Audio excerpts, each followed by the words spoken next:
2023 for me is offering great volatility. So I think we've all gotten used to this kind of wild market. I think it's going to be more of the same, maybe even more volatile. I do think at one point the S&P finds itself well down over 30% from the all-time highs in 2023. And I do think that gold is one of the places to hide. As the Fed kind of gets to that point where they say, okay, we're going to start to that, reduce the amount of hikes we're doing. We're going to go to 50 basis points, then 25, then maybe 0. That's all gravy for gold, right? Gold wants a Fed that is either 0 hikes or dropping rates. And I think what you'll see is an economy that still has decent inflation, which is going to keep the pressure on gold to the upside, but the Fed won't be able to hike much more because the economy is going to slip into recession. So I'm right there with that, actually. Gareth Soloway, President, CFO, and Chief Market Strategist at InTheMoneyStocks.com and VerifiedInvestingCrypto.com.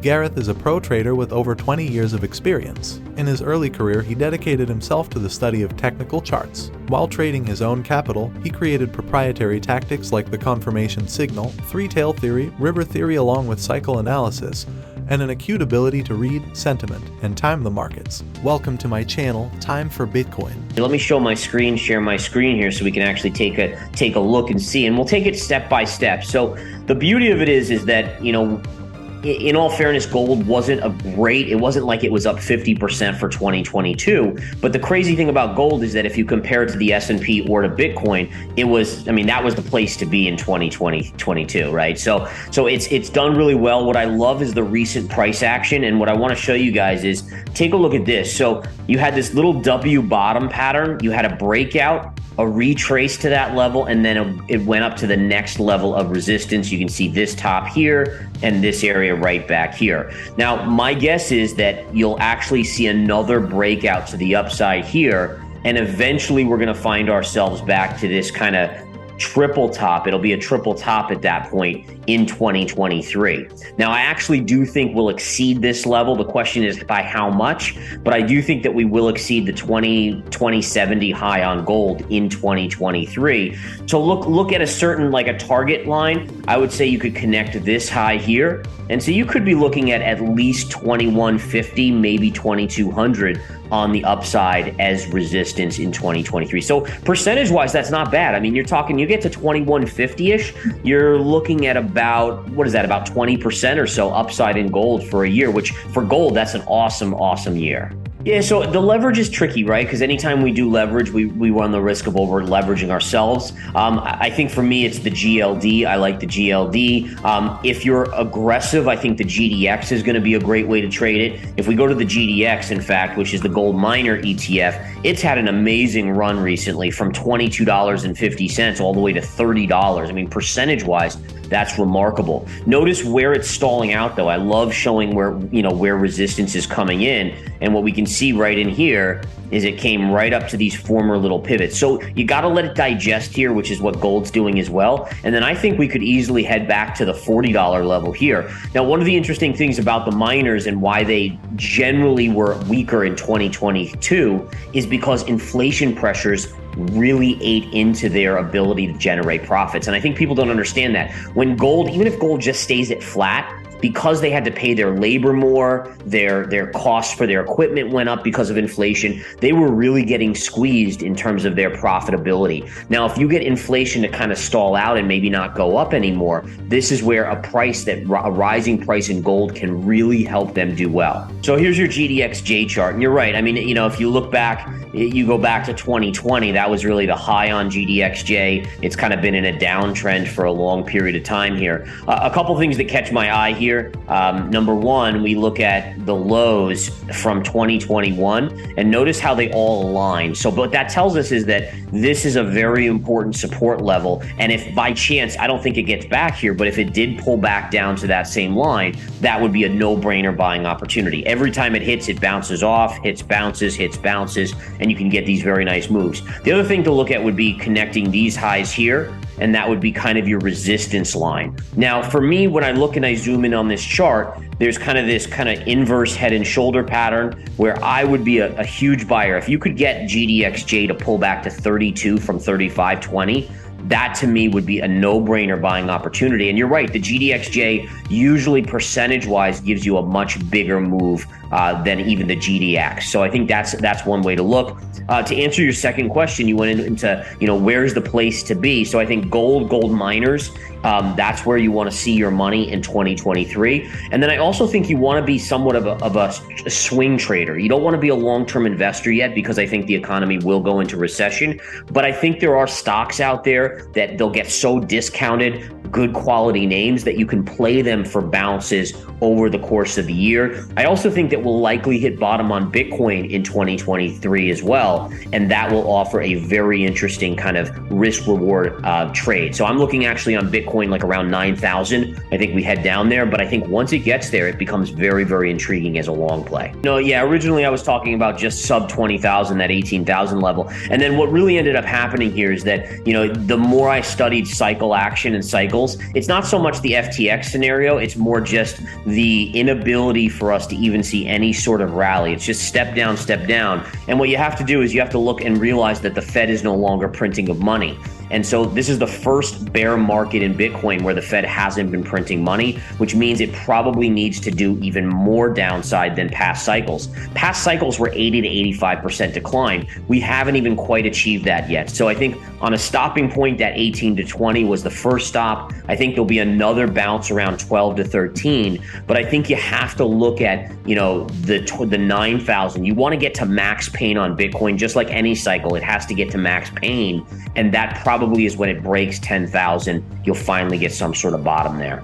Yeah, so I do think that it'll get down to like close to 10, and then you'll have that sharp dip below 10, which will wipe out a lot of stops. There'll be a lot of stops in that vicinity. And I think that'll come with either a shock on regulation, right? The announcement of regulation, which I actually view to be a very, very positive thing for crypto. But I think initially it's going to shock most crypto investors. They're going to say, oh my gosh, these cryptocurrencies have to do X, Y, and Z now. Oh my goodness, can they afford to do that, right? Whether it's audits or this or that. And I think that's going to initially panic, and then you'll see big money come in and scoop that up. So I would say it's most likely regulation. I think FTX, to me, FTX is like a Lehman Brothers moment in 08. And what's interesting about Lehman Brothers is the S&P from that date fell for another 5 to 6 months. It fell about 40 to 45%. And so if you think about FTX being the Lehman Brothers of the crypto market, it then means that we probably bottom out by May-ish, maybe June, and we probably, again, 40 to 45% drop from there takes us to about 9,000. Yeah, there's no doubt that anytime you get these bad actors in a sector like crypto, that's going to be the reasoning behind. They're going to give that reasoning, hey, we have to do this, because if not, then people are going to get their money stolen and so forth. Having said that, I think the digital central bank currencies, the risk that they're going to push on the crypto market is for stable coins, right? So if we think about it like Bitcoin, one of the alluring things about Bitcoin is that it can't be printed, right? It's mined, but there's a maximum of 21 million. A CBDC, the government can just print unlimited amounts. So you don't have that same sort of scarcity aspect to it. It's really like the dollar. It's just a quicker way to make transactions versus the dollar. So I think the big question, and I don't know the answer to this, is how does it affect things like Tether? That would be the bigger question that I would have. And I'm not 100% sure. I think, again, investing in Bitcoin, generally pretty safe. Ethereum, I think, there's so much built on the Ethereum network that I think there's a major amount of value there. But again, with the Tethers of the world and such, it's a bigger question mark with the CBDCs. I've been eyeing the VIX here. I just want it to get down to so I think everyone expects it to kind of hover around 20 and then move up. I think by end of year, and if we continue to sell off into the Federal Reserve meeting next week, I think you might actually get an end of year rally, and that could push the VIX maybe down to 17 or so, down in this lower range. And then that's where I'm looking. So I'm trying to thread the needle on that because the VIX is so volatile. I mean, we know how quickly it can swing back and forth, but I am absolutely looking to inch into the VIX. I just need it below 20 towards that 18, 17, 16 range at that point. So I've been a bear on energy all year long. Again, to me, it was a no-brainer that oil was not going to go to 200 like everyone was saying. And the reasoning behind that was it was very macro and very simple to me. When we saw Russia invade Ukraine, everyone said, oh my goodness, oil's going to go to 200 or at least 150. I looked at it and I said, wait a minute. it. So this is going to put stress on the overall economy. Then you have the Federal Reserves around the globe hiking rates, which is going to slow the economy.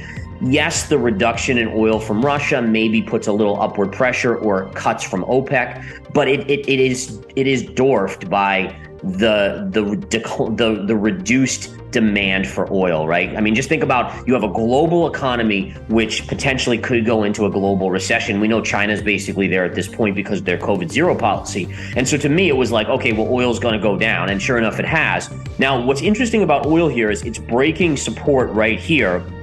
But I do have a very key level right here. And if we zoom out, look at this going back to 2019, where you have these pivot tops, and then you kind of bounce off of it here and here. And so if we do hit 65 and a half, I do at least think you get a bounce there. Again, now how to play that? I mean, I think you look for best of breed, and this is, again, a swing trade. It's not a long-term investment. But like, if we continue to see ExxonMobil really roll over, potentially going into, let's see here, let me put a trend line.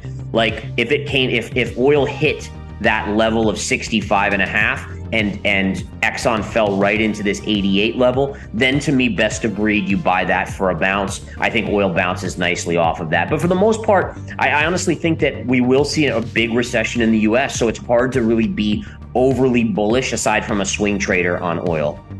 Yeah, so specific commodities, definitely gold, definitely silver. Silver and gold are kind of my two top plays. I'm trying to be a little bit more careful with the coppers and the oils, the ones that have that industrial side to them, where it's more of a demand growth story. I think you might get a bounce as China kind of reopens and gets away from this COVID zero, because I think their economy could pick up. But I do think that, again, the Fed just being so hard-nosed on raising rates, and remember, it takes 6 to 9 months for a rate hike to filter in the economy. So you could argue that we haven't even seen the impact of the last 275 basis point hikes, let alone the likely 50 basis points next week, and then maybe even further out from that. So I think that the economy is going to slow, which makes me really shy away from the coppers and the oils, unless they're swing trading opportunities. So I think what you do is you start to kind of isolate down some of these kind of like, tech names that are still the darlings.